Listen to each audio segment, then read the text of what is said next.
ऐतिहासिक, धार्मिक व निसर्ग सौंदर्याने नटलेल्या श्रीवर्धन म्हसळा तालुक्यात पर्यटकांची नेहमीच गर्दी असते। मात्र पर्यटकांच्या वाढत्या संख्येबरोबर काही पर्यटकांच्या गुंडगिरीचे प्रमाण देखील वाढताना दिसत आहे।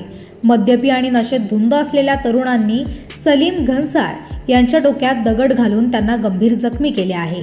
म्हसळा शहरात राहणारे सलीम घनसाळ आणि त्यांचे 2 मित्र माणगाव येथून आपल्या कारमधून म्हसळा येथे येत होते आणि यावेळी त्यांना घोणसे येथे एक इनोवा, एर्टिगा आणि डस्टर ही 3 वाहने रस्त्यावर उभी दिसली।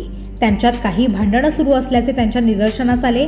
ती भांडणे सोडवण्यासाठी ते तिथे गेले असता डस्टर कारमधील एकाने त्या तिघांना शिवीगाळ करण्यास सुरुवात केली। त्यानंतर त्या कारमधील इतरांनी त्यांना मारहाण करण्यास सुरुवात केली। त्यावेळी त्या तिघांनी आम्हाला का मारत आहात असा प्रश्न विचारला असता त्यातील एका इसमाने रस्त्याच्या बाजूला पडलेला दगड हातात घेतला आणि सलीम घनसाळ यांच्या डोक्याला मारला आणि त्याचबरोबर त्यांना रस्त्याच्या बाजूला नेऊन मारहाण केली। यावेळी सलीम हे खाली पडले असताना त्या 5 जणांपैकी एकाने याला ठार मारतो असे बोलून परत दगडाने डोक्यावर मारहाण केली। यानंतर या ठिकाणी गर्दी जमल्याचे पाहून हे 5ही जण तेथून गाडी घेऊन माणगावच्या दिशेने पळून गेले। सदर 5 जणांना माणगाव येथे पकडले असून त्यांच्यावर म्हसळा पोलीस स्टेशनमध्ये गुन्हा दाखल करण्यात आला आहे। सलीम घनसाळ यांना माणगाव येथे रुग्णालयात उपचारासाठी नेले असता त्यांच्या डोक्यावर गंभीर दुखापत झाल्याने त्यांना पुढील उपचारासाठी पनवेल येथील MGM रुग्णालयात रवाना करण्यात आले।